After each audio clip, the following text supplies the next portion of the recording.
चतुर्नाम बपुलेख उनके पद बंधन के नासेंगे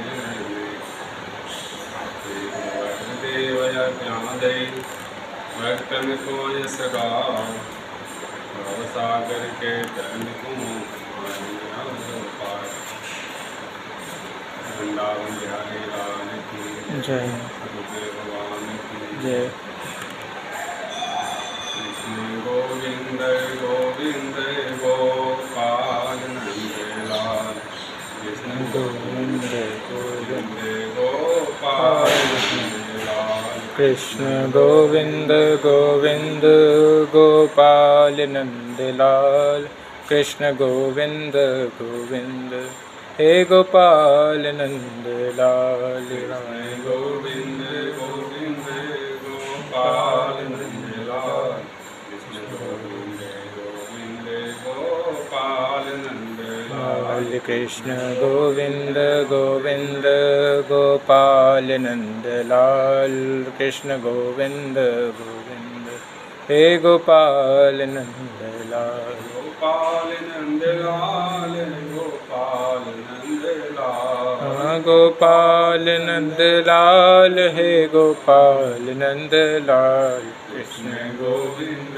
गोविंद गोपाल नंदलाल कृष्ण गोविंद गोविंद गोपाल नंदलाल कृष्ण गोविंद गोविंद गोपाल नंदलाल राधे गोविंद गोविंद हे गोपाल नंदलाल कृष्ण गोविंद गोविंद गोपाल नंदलाल कृष्ण गोविंद गोविंद गोपाल नंदलाल कृष्ण गोविंद गोविंद गोपाल नंदलाल कृष्ण गोविंद गोविंद हे गोपाल नंदलाल लाल की जय हो जय हो जय हो जय हो श्री राम। ठाकुर जी के उन्नति और कृपा से सत्संग सुनने का सौभाग्य प्राप्त होता है। सब कुछ इस संसार में सुलभ है, परंतु हरि चर्चा और भगवान नाम बहुत दुर्लभ है। मनुष्य जन्म पा करके अगर दोनों वस्तु प्राप्त हो गया तो समझ लेना चाहिए मनुष्य जीवन सार्थक हो गया। संसार में पद प्रतिष्ठा मान बड़ाई यश लोक में जितने भी प्रकार का लौकिक वस्तु है तो हमको सब प्राप्त हो जाए, लेकिन सत्संग से अगर हम दूर हैं, भगवान नाम से दूर हैं, सदगुरु के भगवान से दूर हैं, तो समझ लीजिए तो अमृत जिसका काम करने लगता है वह पद प्रतिष्ठा नीचे की तरफ ले जाता है, पतन का कारण बनता है। इसलिए जिस किसी भाग्यशाली पुरुष को सब कुछ प्राप्त हो, उसके जीवन काल में सत्संग प्राप्त हो, सदगुरु भगवान का आशीर्वाद प्राप्त हो, तो उसके सौभाग्य का नहीं किया। आप सब भगवत चरणानुरागी हैं, सब पूज्य श्री महाराज जी के सबकी छाया में आप सब आज से नहीं बहुत काल से श्री सुदामा जी पूज्य श्री बड़े महाराज के सेवा पात्र हैं। आज हरिवासर एकादशी के दिन है, इसका नाम हरिवासर है। हरिवासर का मतलब ये होता है हम श्री सीताराम जी के समीप में रहें, राम जी के समीप में रहें, भगवान कृष्ण के समीप में रहें। हम एकादशी का व्रत करते हैं आज के दिन, लेकिन सत्संग से दूर रहते हैं, भजन साधना से दूर रहते हैं, कीर्तन से दूर रहते हैं, तो एकादशी पूर्ण नहीं मानी जाती। खाली हम व्रत का फलहार कर लें और भगवान नाम का आश्रय न लें, सत्संग का आश्रय न लें, तो एकादशी अधूरी मानी जाती है। इसलिए जो भी भक्त कथा के माध्यम से जो सुन रहे हैं, उनको फलहार के साथ में संकीर्तन जरूर करना चाहिए, कथा जरूर सुननी चाहिए। हम प्राय करके तीर्थ यात्रा करते हैं, गंगा स्नान करने जाते हैं, धाम में जाते हैं, लेकिन उसकी महिमा का ज्ञान नहीं रहता है, तो हम सिर्फ एक पर्यटक रूप में जाते हैं और वहाँ का दर्शन करके स्नान करके चले आते हैं, लेकिन जो हमको वस्तु मिलनी चाहिए वो वस्तु नहीं मिल पाता, वो भाव हमको उत्पन्न नहीं होता है। अगर हमको ये ज्ञात हो जाए कि गंगा जी के स्नान करने से हमको भगवत धाम की प्राप्ति हो जाती है, पुनः संसार में नहीं आना पड़ता है, भगवान चरणों में प्रीति बढ़ती है, श्री हरि चरणों से गंगा जी का प्रादुर्भाव है, ये स्नान करने से पति से पति जीव भी उद्धार हो जाता है। और इस भाव से हम अगर गंगा स्नान करते हैं तो एक अलग प्रकार के सुखद अनुभूति प्राप्त होती है। अगर हमको ये पता लग जाए कि हर एकादशी करने से भगवान की संतुष्टि प्राप्त होती है, भगवान की कृपा प्राप्त होती है, और एकादशी व्रत करने से, अनुष्ठान करने से श्री ठाकुर जी चरणों की भक्ति प्राप्त होती है, ये अगर ज्ञात हो जाए तो हम एकादशी को सिर्फ व्रत रूप में न ले, सिर्फ फलहार न ले, एक अनुष्ठान, एक निष्ठा रूप में लें। क्योंकि अगर हम सिर्फ व्रत फलहार ही करके रह जाएंगे, हम भगवान के सानिध्य में नहीं रहेंगे, भगवान के सानिध्य में नहीं रहेंगे, ऐसा अनुभूति नहीं होगा, तो एकादशी के पूर्ण फल की प्राप्ति नहीं होगी। एक बार जीवन में जिसने एकादशी कर लिया, उसे वैष्णव का एकादशी करना अनिवार्य है। उसे इस भारत वर्ष में जो सनातन धर्म में अपने एकादशी का महिमा है, वैज्ञानिक दृष्टि से भी देखा जाए तो जो मशीनरी है हरनी से चलता रहे, लेकिन कुछ विश्राम न मिले तो ये इसमें रुकावट आ जाती है, खराबी आ जाती है। ठीक उसी तरह से अगर हम हमेशा अन्न का ग्रहण करें, हमेशा खाएं, भोजन करें और इसको विश्राम न दे शरीर को, तो ये शरीर रोग का कारण बन जाता है। इसलिए वैज्ञानिक दृष्टि से भी जो महापुरुष हुए हैं वो एकादशी के माध्यम से शरीर को शुद्ध, देखिए जब तक शरीर को विश्राम न मिले, हम हारने से भोजन करते रहे तो शरीर रोग हो जाता है, इसलिए शरीर को विश्राम चाहिए, मशीनरी को भी विश्राम चाहिए। इसलिए वैज्ञानिक दृष्टि से भी इसको बहुत लाभकारी है, और आध्यात्मिक दृष्टि से देखा जाए तो इसकी महिमा का कारण ही क्या है, क्योंकि बिना एकादशी के व्रत किए, एकादशी का निष्ठापूर्वक अनुष्ठान किए श्री हरि चरणों की प्राप्ति नहीं होती है। कल श्री जगद्गुरु रामानुजाचार्य के विषय में आपने सुना था, गोपुर हुए आरूढ़ उच्च स्वर मंत्र उचारो, सूते नर पे जाग भस्तर शरण धारो।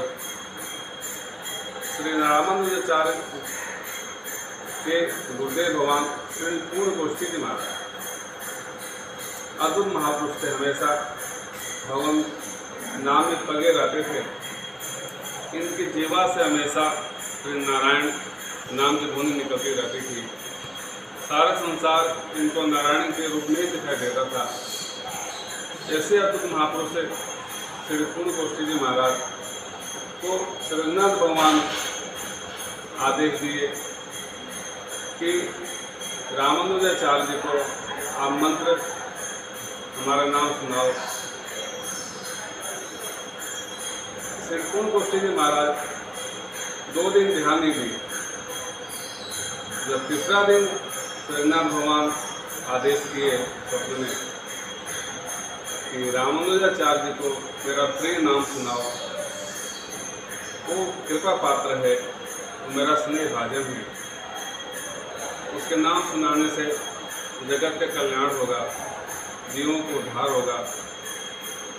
जब पूर्ण गोष्ठी के मन में विचार आया कि कौन सा ऐसा महापुरुष है, बड़भागी है, रघुनाथ भगवान साक्षात कह रहे हैं कि तुम उनको दीक्षा प्रदान करो,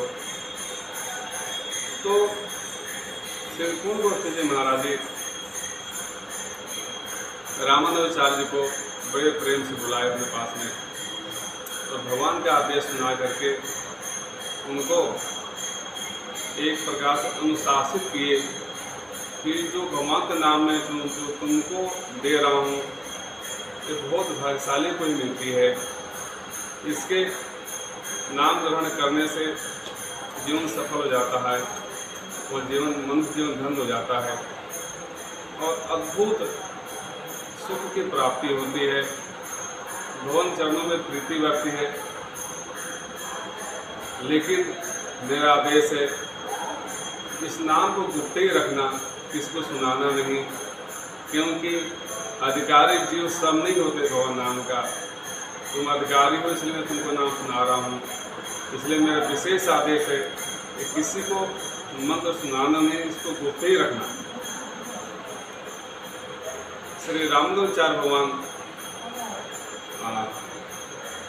कृपा पूर्वक गुरुदेव से श्रीमन नारायण नाम की दीक्षा ग्रहण किए और जैसे ही पूर्ण गोष्ठी जी गुरुदेव भगवान उनके कान में नारायण नाम का मंत्र सुनाए तो एक अद्भुत घटना घटी। घटना में आया है श्याम मूर्त दिखाई है। भगवान नाम सुनते ही श्याम सुंदर उनके हृदय में रामानुजाचार्य के हृदय में प्रसन्न मुद्रा में दर्शन दिए। भगवान का दर्शन करके रामानुजाचार्य भगवान धन्य हो गए और गुरुदेव के चरणों में बलिहार गए। बोले गुरुदेव भगवान आपने ऐसे अद्भुत निष्ठापूर्वक अमूल्य जो भगवान नाम सुनाए हैं, इसके महिमा का ज्ञान तो कहना ही क्या, क्योंकि भगवान नाम श्रवण करने मात्र से श्याम सुंदर का दर्शन हो गया। कितनी अभूतपूर्व बात है। ऐसे जो अमूल्य निधि है आज हमको प्राप्त हुआ आपके द्वारा, इसलिए मैं आपको बार बार प्रणाम करता हूँ, बलिहारे जाता हूँ। गुरुदेव भगवान आशीर्वाद दे करके अपने गंतव्य स्थल पर पधारे। रामानुजाचार्य भगवान के जो हृदय था इतना शुद्ध था, अंतःकरण शुद्ध था कि मन में आया कि ऐसे भगवान नाम श्रवण मात्र से हमको अभीष्ट की प्राप्ति होगी, भगवान की प्राप्ति होगी। ऐसे दिव्य नाम तो भगवान नाम को सबको क्यों न सुनाएगा, क्योंकि जिस तरह हमको लाभ प्राप्त हुआ सारे संसार को भगवान की प्राप्ति हो जाए।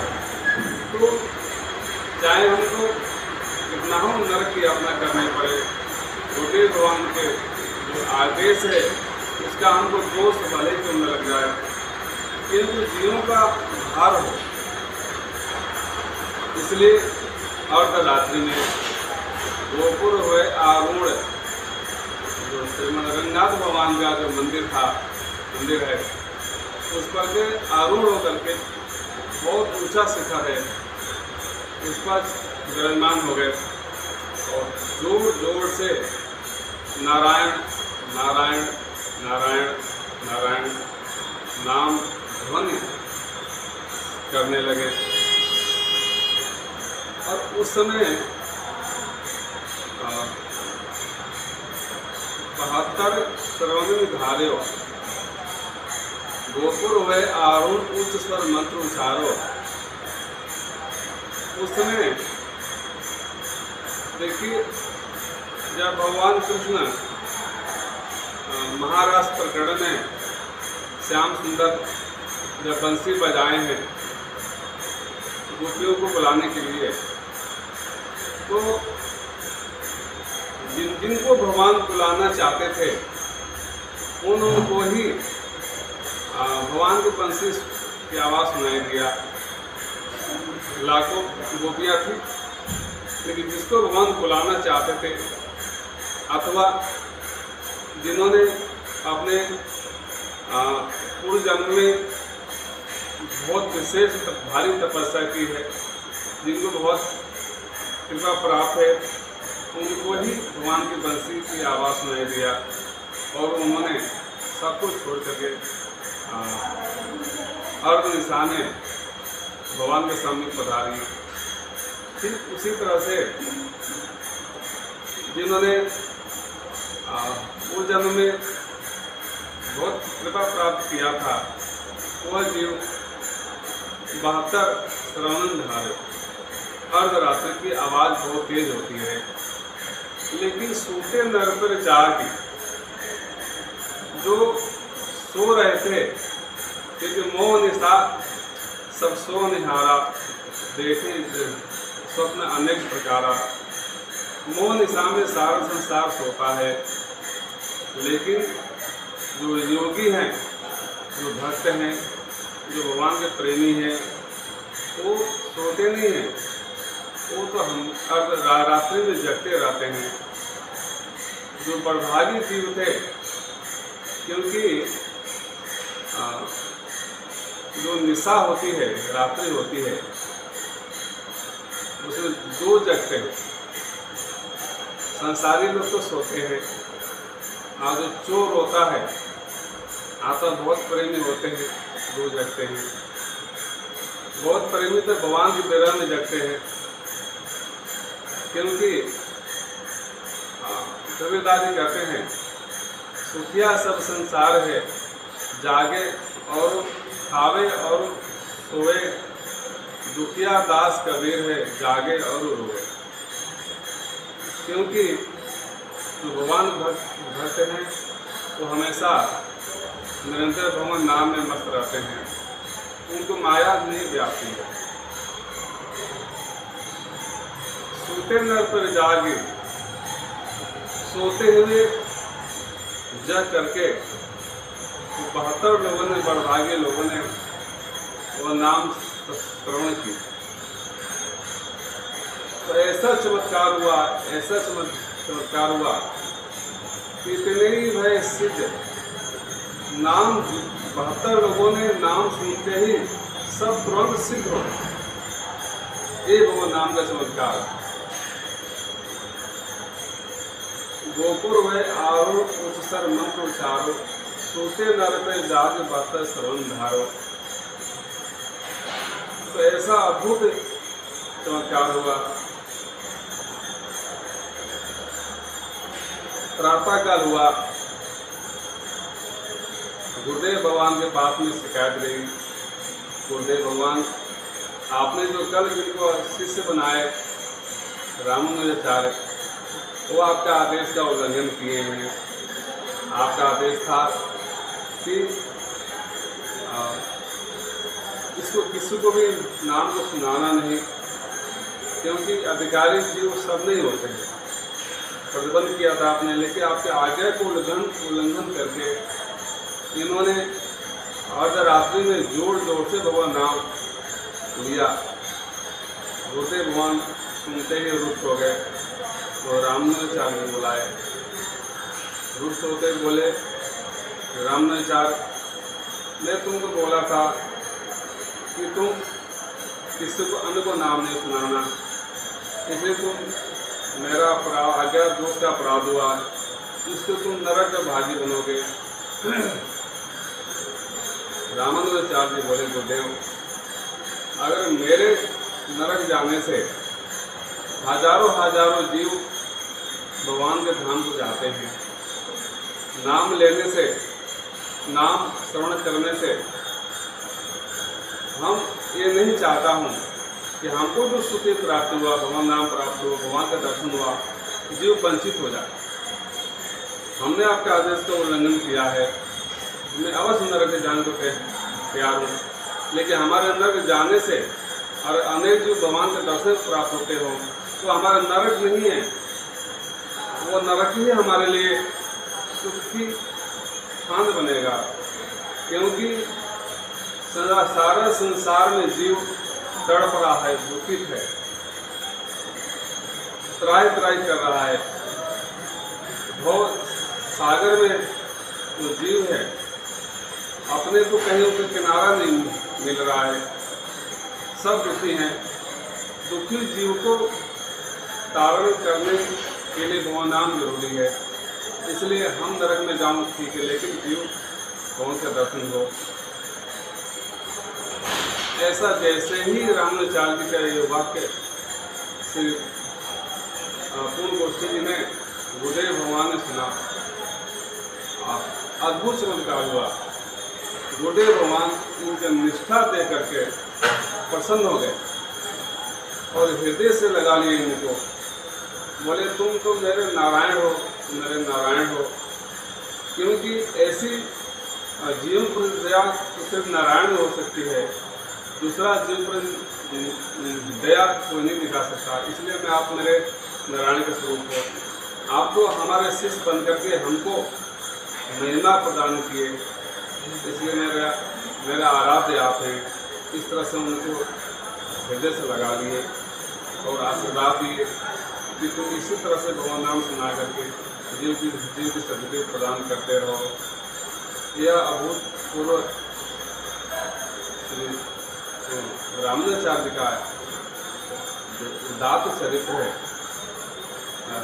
मतलब वर्णन करने के लिए वाणी नहीं है, क्योंकि सद्गुरुदेव भगवान की कृपा ही बरसती है। क्योंकि जो वस्तु को अमूल वस्तु मिल जाता है तो वो यही चाहता है कि उससे सबको, क्योंकि सनातन धर्म का रीढ़ है, सर्वे भवन्तु सुखिनः, सर्वे सन्तु निरामया, सब निरोग हो, सब सुखी हो, सब भगवान के पात्र बने।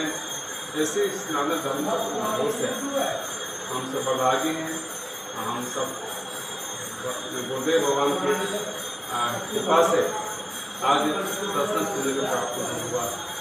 आज मैं वाणी की विराम देता हूँ। वृंदावन बिहारी लाल की जय, गुरुदेव भगवान की जय। जय जय श्री राधे।